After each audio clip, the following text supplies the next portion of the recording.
News, ಇದು ನಿಮ್ಮ ಧ್ವನಿ. ಪ್ರಿಯ ವೀಕ್ಷಕರೇ ನಮಸ್ಕಾರ. ನಾನು ವೀರೇಶ್ ಗಡ್ಡಿಮಾಳ್. ಎಸ್ ನ್ಯೂಸ್ಗೆ ಸ್ವಾಗತ.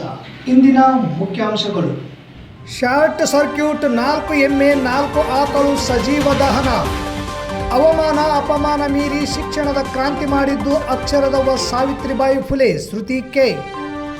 ರೈತರಿಗೆ ಬರ ಪರಿಹಾರದ ಹಣ ಜಮಾ ಮಾಡಲು ನಿರುಪಾಧಿಕೆ ಗೋಮರ್ಶಿ ಒತ್ತಾಯ.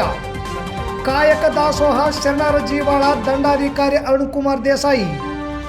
ದಡೇಸೂಗೂರು ಶಾಲಾ ಕಟ್ಟಡ ಅಪೂರ್ಣ, ಸಂಪೂರ್ಣ ಯಾವಾಗ? ವಾರ್ತೆಗಳ ವಿವರ. ಸಿಂಧನೂರು ನಗರದ ಹೊರವಲಯದ ಒಳಬಳ್ಳಾರಿ ರಸ್ತೆ ಪಕ್ಕದಲ್ಲಿ ಜೋಪಡಿಯಲ್ಲಿ ಕಟ್ಟಿದ್ದ 4 ಎಮ್ಮೆ 4 ಆಕಳು ವಿದ್ಯುತ್ ಶಾರ್ಟ್ ಸರ್ಕ್ಯೂಟ್ನಿಂದ ಸಜೀವವಾಗಿ ಮೃತಪಟ್ಟ ದಾರುಣ ಘಟನೆ ಗುರುವಾರ ಮಧ್ಯರಾತ್ರಿ ನಡೆದಿದೆ.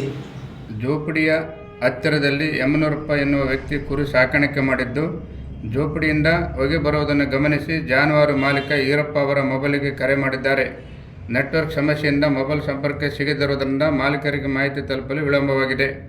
ತಡವಾಗಿ ಸುದ್ದಿ ತಿಳಿದು ಜಾನುವಾರು ಮತ್ತು ಶೆಡ್ ಮಾಲೀಕರು ಸ್ಥಳಕ್ಕೆ ಬರುವುದರಲ್ಲಿ 8 ಜಾನುವಾರು ಮತ್ತು ಹುಲ್ಲಿನ ಬಣವೆ ಸುಟ್ಟು ಭಸ್ಮವಾಗಿದೆ ಎಂದು ಮಾಲೀಕ ಈರಪ್ಪ ದುಃಖಿಸುತ್ತಾ ಸುದ್ದಿಗಾರರಿಗೆ ತಿಳಿಸಿದರು.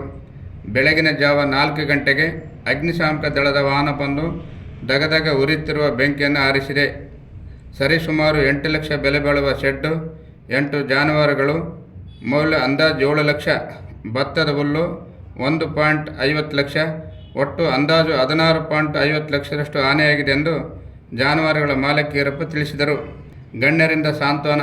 ಜಾನುವಾರು ಮತ್ತು ಶೆಡ್ ಕಳೆದುಕೊಂಡ ದುಃಖಿತರಾದ ಈರಪ್ಪ ಅವರಿಗೆ RDCC ಬ್ಯಾಂಕ್ ನಿರ್ದೇಶಕ ಪಂಪನಗೌಡ ಬಾದರ್ಲಿ, ಜಿಲ್ಲಾ ಪಂಚಾಯತ್ ಮಾಜಿ ಸದಸ್ಯರಾದ ಬಾಬುಗೌಡ ಬಾದರ್ಲಿ ಸ್ಥಳಕ್ಕೆ ಭೇಟಿ ನೀಡಿ ಜಾನುವಾರು ಕಳೆದುಕೊಂಡ ಮಾಲೀಕರಿಗೆ ಸಾಂತ್ವನ ಹೇಳಿ ಪೊಲೀಸ್ ಠಾಣೆಗೆ ದೂರು ಕೊಡಲು ಸಹಕರಿಸಿದರು. ಪಶುಸಂಗೋಪನಾ ಇಲಾಖೆಯ ಸಹಾಯಕ ನಿರ್ದೇಶಕ ಶರಣೇಗೌಡ ತುರ್ವಾಳ್, ಕಂದಾಯ ನಿರೀಕ್ಷಕ ಲಿಂಗರಾಜ್ ಸ್ಥಳಕ್ಕೆ ಭೇಟಿ ನೀಡಿ ಪರಿಶೀಲನೆ ನಡೆಸಿದರು.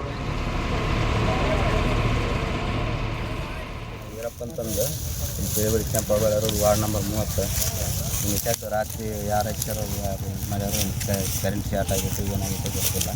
ನಮಗೆ ಒಬ್ಬರು ತಿಳಿಸಿದಾರೆ. 4 ಗಂಟೆ ಸುಮಾರು ತಿಳಿಸ್ಯಾರ. ರಾತ್ರಿ 4 ಗಂಟೆಗೆ ಬಂದು ನೋಡ್ತೀವಿ, ಎಲ್ಲ ದನ ಕರುಗಳು ಎಲ್ಲ ಸುಟ್ಟು ಲಾಸ್ ಆಗಿತ್ತು. ಸರ್ಕಾರ ಇದಕ್ಕೆ ಏನೋ ಪರಿಹಾರ. ಎಷ್ಟು ದನ ಇದೆ ಸರ್? ದನ 8 ಅದಾವೆ ಸರ್. ಒಂದು ಸಜ್ಜಿಗೆ 5 ಅದಾವೆ ಸರ್. ಮೀಡಿಯಮ್ 4, 3 ಅದಾವೆ. 8 ಸತ್ತ ಸರ್. ಯಾರ ಮ್ಯಾಗ ಅನುಮಾನ ಐತೆ ಸರ್? ಅನುಮಾನ ಅಂತ ಯಾರ ಮ್ಯಾಗ ಅಂತ ಮಾಡೋಕ್ಕಾಗ್ತಾರೆ. ಎಲ್ಲರ ಫ್ರೆಂಡ್ ಮ್ಯಾಗ ಯಾರು ಬೇಸೋದು ಚೆನ್ನಾಗಿದೆ. ಭಗವಂತ ಮಾಡಿದ್ದಾರೆ. ಏನೇ ಸಂಬಂಧ ಸರ್? ಏನು ಸರ್? ನಾನು ದನಗಳು ಅಷ್ಟೇ. ದನಗಳು ಹುಲ್ಲಿನ ಪೆಂಡೆ ಒಂದು 2000 ಹುಲ್ಲಿನ ಪೆಂಡೆ ಕಟ್ಸಿದ್ದೀನಿ ರೀ. ಮೊನ್ನೆ ಒಂದು 6 ತಿಂಗಳು 7 ತಿಂಗಳು ಆಯ್ತು ರೀ ಶೆಡ್ ಹಾಕ್ಸಿದ್ದೀನಿ ನಾನು. ಏನು ದೊಡ್ಡದು ಭಾಳ ದಿವಸ ಆಗಿಲ್ಲ ಅದಾಗ ಹಾಕ್ಸಿದ್ದೀನಿ. ಆಕಳ 4, ಎಮ್ಮೆ 4 ಸರ್. ಇಲೆ ಆಗಿದ್ವು, ತುಂಬ ಇಲೆ ಅದು. ಇವತ್ತು ನಾಳೆ ಅಂತೂ 5 ಸರ್. ಮೀಡಿಯಮ್ 1 ತಿಂಗಳು 2 ತಿಂಗಳದು 3 ತಿಂಗಳದು ಒಂದು 3. ನಾವು ಬರೋದು 4 ಗಂಟೆ ಅಂಬಂದ್ರೆ 4 ಗಂಟೆಗೆ ಬಂದಿವ್ರಿ. ನಾವು ಒಬ್ಬರು ಹೇಳ್ದಾಡಿ ಇಲ್ಲೇ ಐತ್ರಿ. ನಮ್ದು ಆಪನೂ ಇಲ್ಲ. ಮಕ್ಕಂದ್ರೆ ಕೂಗಿದ್ರೆ ಕೇಳ್ತೈತಿ. ಆದ್ರೆ ಮತ್ತೆ ನಮ್ಗೆ ಆ ಟೈಮ್ನಾಗ ಹೆಸರು ಕಂಪ್ಲೇಂಟ್ ಮಾಡ್ತೀವಿ. ಕಂಪ್ಲೇಂಟ್ ಯಾರ ಮ್ಯಾಗಂತ ಮಾಡೋಕ್ಕಾಗ್ತದೆ? ಈಗ ನೋಡಿದ್ರೆ ಮಾಡ್ಬೋದು ಕಂಪ್ಲೇಂಟ್. ಸುಮ್ಮನೆ ಎಲ್ಲರೂ ಬೆಳಕಿದ್ದ ಮಂದಿ ಇಲ್ಲೇನು ಯಾರನ್ನು ಹೊಸ ಮಂದಿ, ನಾವೇನು ಬೇವೂರು ಮಂದಿ ಎಲ್ಲ ಇನ್ನೊಬ್ಬರು ಬಂದು 2ನೇ ತಾರೀಕು ಸುಮಾರು 8:30 ಸುಮಾರಿಗೆ ವರದಿ ಬಂತು. ಈ ಥರ ಬೆಂಕಿ ಅನಾಹುತದಿಂದ ಪ್ರಾಣಿಗಳು ಸುತ್ತಿದ್ದಾವೆ ಹೊರಬಳ್ಳಾರಿ ರೋಡ್ನಲ್ಲಿ ಬಂದು ಪರಿಶೀಲಿಸಿದಾಗ ವೀರಣ್ಣ ಎಂಬುವರು ಸೇರಿದಕ್ಕೆ ಹೊರಗಡೆ ಬಣವೆ ಹುಲ್ಲು ಮತ್ತು ದನ 2 ಒಂದೇ ಶೆಡ್ನಲ್ಲಿದ್ದ ಕಾರಣ ಅದು ಆಕಸ್ಮಿಕವಾಗಿ 1 ಗಂಟೆಗೆ ಬೆಂಕಿ ಎತ್ಕೊಂಡು ಸುಮಾರು 4 ಆಕಳ 4 ಎಮ್ಮೆ ಸುಮಾರು 4-5 ಲಕ್ಷ ರೂಪಾಯಿದು ಬೆಲೆ ಬಾಳುತ್ತವು. ಅದರಲ್ಲಿ ಸ್ವಲ್ಪ ಗರ್ಭದ ಹಸುಗಳು ಮತ್ತು ಎಮ್ಮೆಗಳಿವೆ. ಇಂದ ರೈತರಿಗೆ ಭಾಳ ಲಾಸ್ ಆಗಿದೆ. ನಮ್ಮ ಇಲಾಖೆ ವತಿಯಿಂದ ಅನುಗ್ರಹ ಯೋಜನೆ ಅಡಿಯಲ್ಲಿ ಏನು ಬರಬೇಕೋ ಅದನ್ನು ನಾವು ಈ ವರದಿಯನ್ನು ಕೊಡ್ತೀವಿ. ಪ್ರತಿ ದನಕ್ಕೆ ಒಂದು 10,000 ರೂಪಾಯಿ ಬರುತ್ತೆ. ಅದನ್ನು ನಾವು ವರದಿ ಸಲ್ಲಿಸಿ ಆದಷ್ಟು ಬೇಗ ರೈತರಿಗೆ ಅನುಕೂಲವಾಗೋ ವ್ಯವಸ್ಥೆ ಮಾಡ್ತೀವಿ. ನಗರದ ಶಂಕರ್ ಟ್ರಸ್ಟ್ ಕಾಲೇಜಿನಲ್ಲಿ ಸಿಂಧನೂರು ಗೆಳೆಯರ ಬಳಗ ಸಂಘ ಮತ್ತು ವೀಣಾಶ್ರೀ ಶೈಕ್ಷಣಿಕ ಹಾಗೂ ಗ್ರಾಮೀಣ ಅಭಿವೃದ್ಧಿ ಸಂಸ್ಥೆಯಿಂದ ಸಾವಿತ್ರಿಬಾಯಿ ಫುಲೆ ಜಯಂತಿ ಪ್ರಯುಕ್ತ 2023-24 ಸಾಲಿನ ಜಿಲ್ಲಾ ಮಟ್ಟದ ಪ್ರಶಸ್ತಿ ಪ್ರದಾನ, ಪ್ರಬಂಧ ಸ್ಪರ್ಧೆ ಹಾಗೂ ಮಹಿಳಾ ಕ್ರೀಡಾಕೂಟ ವಿಜೇತರಿಗೆ ಪ್ರಶಸ್ತಿ ಪ್ರದಾನ ಹಮ್ಮಿಕೊಳ್ಳಲಾಯಿತು. ಕಾರ್ಯಕ್ರಮದ ಉದ್ಘಾಟನೆ ವಿಶೇಷ ಭೂ ಸ್ವಾಧೀನ ಅಧಿಕಾರಿ ಶ್ರುತಿ ಕೆ ಅವರು ಸಂವಿಧಾನ ಪೀಠಿಕೆ ಬೋಧಿಸುವ ಮೂಲಕ ಉದ್ಘಾಟಿಸಿ ಮಾತನಾಡಿದ ಅವರು, ಜಗತ್ತನ್ನು ಬೆಳೆಸುವ ಶಕ್ತಿ ಹೆಣ್ಣನ್ನು ದೇವರಂತೆ ಕಾಣುವುದು ಬೇಡ. ಒಂದು ಹೆಣ್ಣನ್ನು ಹೆಣ್ಣಾಗಿ ಮನುಷ್ಯತ್ವದಿಂದ ನೋಡಿದರೆ ಸಾಕು. ಅಕ್ಷರದವ ಸಾವಿತ್ರಿಬಾಯಿ ಫುಲೆ ಕೊಡುಗೆ ಅನನ್ಯ. ಸ್ವಾತಂತ್ರ್ಯ ಪೂರ್ವದಲ್ಲೇ ಹೆಣ್ಣನ್ನು ಯಾವ ರೀತಿಯಲ್ಲಿ ಸಮಾಜ ನೋಡುತ್ತಿತ್ತು ಎನ್ನುವುದು ಪ್ರತಿಯೊಬ್ಬರೂ ಒಮ್ಮೆ ಆಲೋಚಿಸಿ ಅಂತ ದಿನಮಾನಗಳಲ್ಲಿ ಸಾವಿತ್ರಿಬಾಯಿ ಫುಲೆ ಅವಮಾನ ಅಪಮಾನ ಸೇರಿದಂತೆ ಇತರೆ ಶಕ್ತಿಗಳನ್ನು ಮೀರಿ ಸಮಾಜದ ಬದಲಾವಣೆಗಾಗಿ ಶಿಕ್ಷಣದ ಕ್ರಾಂತಿ ಮಾಡಿದ್ದಾರೆ. ವಿದ್ಯಾರ್ಥಿಗಳು ಒಂದು ನಿರ್ದಿಷ್ಟ ಗುರಿಯನ್ನು ಇಟ್ಟುಕೊಂಡು ಸಾಧನೆಗೈದು ಸಮಾಜಕ್ಕೆ ಕೊಡುಗೆ ಸಲ್ಲಿಸಲು ಕರೆ ನೀಡಿದರು. ತದನಂತರ ರಮೇಶ್ ಅಲಿಗೆ ಮಾತನಾಡಿ, ಜಿಲ್ಲಾ ಮಟ್ಟದ 2023-24 ಸಾಲಿನ ಅಕ್ಷರದವ್ವ ಸಾವಿತ್ರಿಬಾಯಿ ಫುಲೆ ಪ್ರಶಸ್ತಿಗೆ ಪುರಸ್ಕೃತರಾದ ಮಧುಮತಿ ದೇಶಪಾಂಡೆ, ಸರಸ್ವತಿ ಪಾಟೀಲ್, ದುರ್ಗಮ್ಮ ಗೋಮರ್ಶಿ, ಡಾಕ್ಟರ್ ಪ್ರಾರ್ಥನಾ, ಹಫೀಜ್ ಶೇಖ್ ಒಳಗೊಂಡಂತೆ ಪ್ರಬಂಧ ಸ್ಪರ್ಧೆ ವಿಜೇತರಾದ ಆಕ್ಸ್ಫರ್ಡ್ ಕಾಲೇಜು ವಿದ್ಯಾರ್ಥಿ ಅನುಪಮ ಪ್ರಥಮ, ಎಕ್ಸಲೆಂಟ್ ಕಾಲೇಜಿನ ವಿದ್ಯಾರ್ಥಿ ಹುಸೇನ್ ಬಿ ದ್ವಿತೀಯ, ಸರ್ಕಾರಿ ಮಹಿಳಾ ಕಾಲೇಜಿನ ವಿದ್ಯಾರ್ಥಿ ಲಕ್ಷ್ಮೀ ತಂದೆ ಅಯ್ಯಪ್ಪ ತೃತೀಯ ಬಹುಮಾನ ಹಾಗೂ ವಿವಿಧ ಕ್ರೀಡಾಕೂಟ ವಿಜೇತರಾದ ಮಹಿಳೆಯರಿಗೆ ಪ್ರಶಸ್ತಿ ಪ್ರದಾನ ಮಾಡಲಾಯಿತು. ಮುಖ್ಯ ಅತಿಥಿಗಳಾಗಿ ಡಾಕ್ಟರ್ ಹುಸೇನಪ್ಪ ಅಮರಾಪುರ್, ಪ್ರಾಸ್ತಾವಿಕವಾಗಿ ಜೆ ರಾಯಪ್ಪ ವಕೀಲರು, ಅಧ್ಯಕ್ಷರ ನುಡಿ ದ್ರಾಕ್ಷಾಯಣಿ ಮಾಲಿಪಾಟೀಲ್ ಮಾತನಾಡಿದರು. ಶಂಕರ್ ಟ್ರಸ್ಟ್ ಕಾಲೇಜಿನ ಪ್ರಾಂಶುಪಾಲ ಶೇಕ್ಷವಾಲಿ, ಗೆಳೆಯರ ಬಳಗದ ಅಧ್ಯಕ್ಷ ಶಹೀರ್ ಬಂದೇನವಾಜ್, ಟ್ರಸ್ಟಿನ ಅಧ್ಯಕ್ಷ ಬಸನಗೌಡ ಮಾಲಿಪಾಟೀಲ್, ಬಳಗದ ಪ್ರಧಾನ ಕಾರ್ಯದರ್ಶಿ ವಿಜಯಕುಮಾರ್, ಸದಸ್ಯರಾದ ವೆಂಕಟೇಶ್ ನಾಯಕ ಬೋತಲ್ದನ್ನಿ, ಸಲೀಂ ಟೀಮ್ ಸ್ಟಾಲ್, ರಾಜು ನಾಯಕ್ ಸೇರಿದಂತೆ ಅನೇಕರು ಈ ಕಾರ್ಯಕ್ರಮದಲ್ಲಿ ಉಪಸ್ಥಿತರಿದ್ದರು. ತಾಯಿ ಸತ್ತರೆ ಹೊಟ್ಯಾನ ಕರಳು ಹರಿದಂತೆ, ಅಣ್ಣ ಸತ್ತರೆ ಬಲ ಭುಜವು ಹೋದಂತೆ, ತಮ್ಮ ಸತ್ತರೆ ಎಡಭುಜವು ಹೋದಂತೆ, ನಮಗೆ ಬೇಡವಾದ ಸತಿಯಳು ಸತ್ತರೆ ಎಡಗಾಲಿನ ಕೆಳವು ಹರಿದಂತೆ, ನಮಗೆ ಬೇಕಾದ ಸತಿಯಳು ಸತ್ತರೆ ಶ್ರೀ ಚನ್ನಮಲ್ಲಿಕಾರ್ಜುನನ ಶಿರವೇ ಧರೆಗೆ ಉರುಳಿದಂತೆ. ಈ ಒಂದು ವಚನದಲ್ಲಿ ಸಂಸಾರ ಮತ್ತು ಸಾಮಾಜಿಕವಾಗಿರುವಂತಹ ಮನಸ್ಥಿತಿ ಇದರಲ್ಲಿದೆ. ಒಬ್ಬ ಓದಿರುವಂತಹ ಸಿಟಿಯಲ್ಲಿರುವಂತಹ ಶೈಕ್ಷಣಿಕವಾಗಿ ಅಪ್ಗ್ರೇಡ್ ಆಗಿರುವಂತಹ ಮಹಿಳೆಗೆ ಇರುವ ಸಮಸ್ಯೆಗಳೇ ಬೇರೆ, ಒಂದು ಹಳ್ಳಿಯಲ್ಲಿ ಹೋಮ್ ಮೇಕರ್ ಆಗಿ ಅಥವಾ ಶಿಕ್ಷಣವನ್ನ ಪಡೆದೇ ಇರುವಂತಹ ಮಹಿಳೆಯ ಸಮಸ್ಯೆಗಳೇ ಬೇರೆ. ಇವರಿಬ್ರು ನಾವು ಒಂದೇ ಈಕ್ವಲ್ ಫೂಟಿಂಗ್ ಅಲ್ಲಿ ಇಟ್ಕೊಂಡು ಹೋಗಿ ವಿಮೆನ್ ಎಂಪವರ್ ಮಾಡ್ತೀವಿ ಅಂದ್ರೆ ಆಗಲ್ಲ. ಅವರಿಗೆ ಅವರದೇ ಆದಂತಹ ಸಾಮಾಜಿಕ ಭದ್ರತೆಯನ್ನ ಅವರ ಜೀವನದಲ್ಲಿ ರೂಪಿಸಿಕೊಡ್ಬೇಕು. ಇದಕ್ಕೋಸ್ಕರ ನೀವು ಸಣ್ಣ ಸಣ್ಣ ನಿಮ್ಮ ಜೀವನದಲ್ಲಿ ಆಗುವ ಬದಲಾವಣೆಗಳನ್ನ ಮಾಡಿಕೊಂಡ್ರೆ ಅಷ್ಟೇ ಸಾಕು ಅಂತ.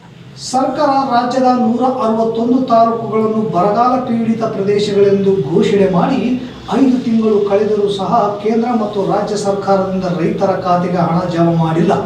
ಬರ ಪರಿಹಾರದ ಹಣವನ್ನು ಶೀಘ್ರವಾಗಿ ನೀಡುವಂತೆ ಕರ್ನಾಟಕ ರಾಷ್ಟ್ರ ಸಮಿತಿ ಪಕ್ಷದ ನಿರ್ಪಾದಕ್ಕೆ ಗೋಮರ್ಶಿ ಒತ್ತಾಯಿಸಿದರು.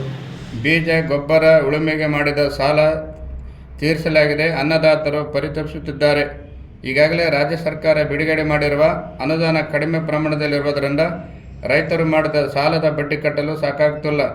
ರಾಜ್ಯ ಮತ್ತು ಕೇಂದ್ರ ಸರ್ಕಾರ ಹೆಚ್ಚಿನ ಪ್ರಮಾಣದ ಹಣ ಬಿಡುಗಡೆ ಮಾಡಿ ರೈತರ ಮೊಗದಲ್ಲಿ ಮಂದಹಾಸ ಮೂಡುವಂತೆ ಮಾಡಬೇಕೆಂದು ಆಗ್ರಹಿಸಿದರು. ಇಲ್ಲವಾದಲ್ಲಿ ಮುಂದಿನ ದಿನಗಳಲ್ಲಿ ಕೆಆರ್ಎಸ್ ಪಕ್ಷ ಮತ್ತು ರಾಜ್ಯದ ರೈತರ ನೇತೃತ್ವದಲ್ಲಿ ಉಗ್ರ ಹೋರಾಟ ಮಾಡಲಾಗುತ್ತದೆ ಎಂದು ಎಚ್ಚರಿಸಿದರು. ಮಡಿವಾಳ ಮಾಚಿದೇವ 12ನೇ ಶತಮಾನದ ಬಸವಣ್ಣನವರ ಸಮಕಾಲೀನ ಶರಣರಾಗಿದ್ದರು ಎಂದು ತಾಲೂಕು ದಂಡಾಧಿಕಾರಿ ಅರುಣಕುಮಾರ್ ದೇಸಾಯಿ ಹೇಳಿದರು.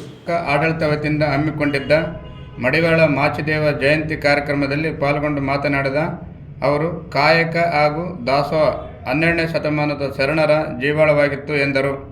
ಘನ ಸರ್ಕಾರದ ಆದೇಶದ ಮೇರೆಗೆ ಈಗ 56 ಶರಣರ ಜಯಂತಿಗಳನ್ನು ಆಚರಣೆ ಮಾಡಲಾಗುತ್ತಿದೆ. ಇನ್ನು 5 ಜನ ಕಾಯಕ ಶರಣರ ಜಯಂತಿಯನ್ನು ಆಚರಣೆ ಮಾಡಲು ಸರ್ಕಾರ ಆದೇಶ ಮಾಡಿದೆ. ಕಾರಣ 5 ಜನ ಕಾಯಕ ಶರಣರ ಜಯಂತಿ ಒಂದೇ ದಿನ ಆಚರಣೆ ಮಾಡಲಾಗುವುದು. ಎಲ್ಲ ಬಸವಾದಿ ಶರಣರ ತತ್ವ ಸಿದ್ಧಾಂತಗಳನ್ನು ಜೀವನದಲ್ಲಿ ಅಳವಡಿಸಿಕೊಳ್ಳಬೇಕು ಎಂದರು. ಪಂಪನಗೌಡ ಬಾದರ್ಲಿ, ಶಿವನಗೌಡ ಗೊರೆಬಾಳ್, ಕರೇಗೌಡ ಕುರ್ಕುಂಡಿ, ಕಾಜಿ ಮಲ್ಲಿಕ್, ರಾಯಪ್ಪ ವಕೀಲ್, ನಿರ್ಪಾದಪ್ಪ ಗುಡಿಯಾಳ, ಮರಿಯಪ್ಪ ಕೆ, ಎಚ್.ಎನ್. ಬಡಗೇರ್, ಅಜಯ್ ನಾಡಗೌಡ ಸೇರಿದಂತೆ ಮಡಿವಾಳ ಸಮಾಜದ ಮುಖಂಡರು ಜಯಂತಿ ಕಾರ್ಯಕ್ರಮದಲ್ಲಿ ಪಾಲ್ಗೊಂಡಿದ್ದರು. ಸೊ ಅಂದರೆ ಅವತ್ತಿನ ಶರಣರ ತತ್ವ ಏನಂದರೆ ಎಲ್ಲ ಶರಣರ ಜಯಂತಿ ಆಚರಣೆ ಮಾಡುವಾಗ ನಾವು ಅದನ್ನೇ ಹೇಳ್ತೀವಿ, ಕಾಯಕ ಮತ್ತು ದಾಸೋಹ ತತ್ವವೇ ಅಂದಿನ 12ನೇ ಶತಮಾನದ ಬಸವಾದಿ ಶರಣರ ಮೂಲ ಜೀವಾಳ. ಸೊ ಅಂಥ ಶರಣರ ಸಾಲಿನಲ್ಲಿ ಮೇಲ್ಪಂಕ್ತಿಯಲ್ಲಿ ನಿಲ್ತಕ್ಕಂಥವ್ರು ಅವರು ಮಡಿವಾಳ ಮಾಚಿದೇವರು. ಇವರು ಇಂದಿನ ಬಿಜಾಪುರ ಜಿಲ್ಲೆಯ ದೇವರಿಪ್ಪರ್ಗಿ ಗ್ರಾಮದಲ್ಲಿ ಜನಿಸಿದಂಥವ್ರು. ಸೊ ಆದ್ದರಿಂದ ಇಂತಹ ಶರಣರ ಜಯಂತಿಯ ಉದ್ದೇಶ ಇಷ್ಟೇ. ಇಂಥ ಅನೇಕ ಶರಣರ ಜಯಂತಿ, ಒಂದು 56 ಜನ ಶರಣರ ಜಯಂತಿಯನ್ನು ಘನ ಸರ್ಕಾರದ ಆದೇಶದಂತೆ ನಾವು ಆಚರಿಸ್ತೇವೆ. ಇನ್ನು ಕೆಲವೇ ದಿನಗಳಲ್ಲಿ ಕಾಯಕ ಶರಣರು ಅಂತ 5 ಜನ ಶರಣರ ಜಯಂತಿಯನ್ನು ಒಟ್ಟಿಗೆ ಆಚರಿಸ್ತೀವಿ. ಎಲ್ಲ ಬಸವಾದಿ ಶರಣರು ಹೇಳಿದ್ದು ಒಂದೇ, ನಾವು ಏನು ಕಾಯಕ ಮಾಡ್ತೀವಿ ಅದನ್ನು ಭಕ್ತಿಯಿಂದ, ಶ್ರದ್ಧೆಯಿಂದ, ಅದು ಸಣ್ಣದೇ ಆಗಿರ್ಬೋದು ದೊಡ್ಡದೇ ಆಗಿರ್ಬೋದು, ಭಾಳ ಭಕ್ತಿ ಶ್ರದ್ಧೆಯಿಂದ ಮಾಡಿದರೆ ಅದು ಭಗವಂತನಿಗೆ ಅರ್ಪಿತ ಆಗ್ತದೆ ಅಂತಕ್ಕಂಥ ಮಾತನ್ನು ಹೇಳಿದರು.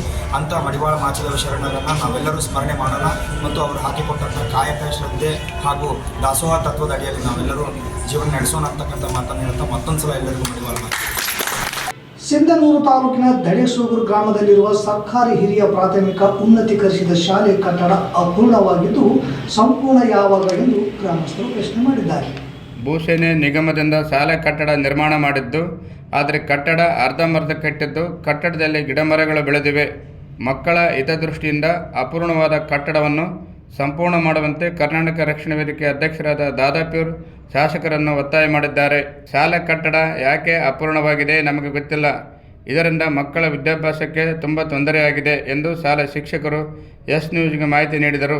ಯಾಕೆ ಶಾಲೆ ಕಟ್ಟಡ ಅಪೂರ್ಣವಾಗಿದೆ ಎನ್ನುವುದರ ಬಗ್ಗೆ BO ಸೋಮಶೇಖರಗೌಡ ಶಾಲೆಗೆ ಭೇಟಿ ನೀಡಿ ತಿಳಿದುಕೊಂಡು ಮುಂದಿನ ಕ್ರಮ ಕೈಗೊಳ್ಳಬೇಕಾಗಿದೆ.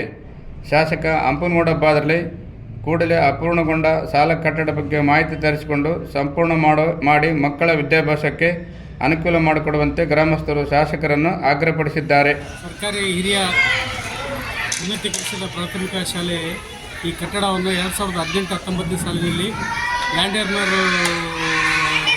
ಅವರು ಇದಕ್ಕೆ ಇದಾಗಿ ಸ್ಯಾಂಕ್ಷನ್ ಆಗಿತ್ತು ಸರ್.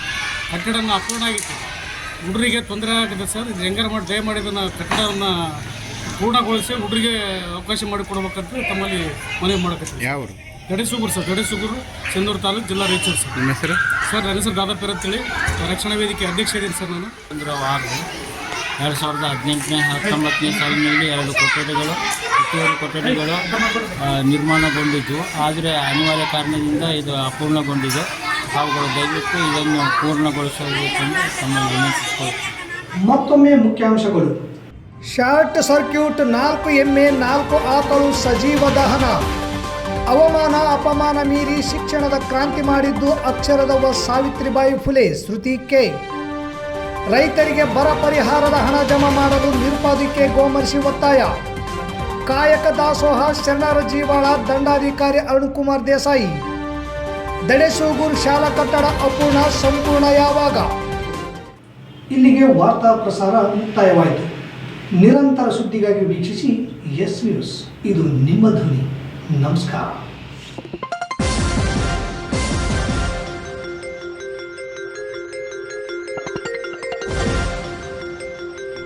ಎಸ್ ನ್ಯೂಸ್, ಇದು ನಿಮ್ಮ ಧ್ವನಿ.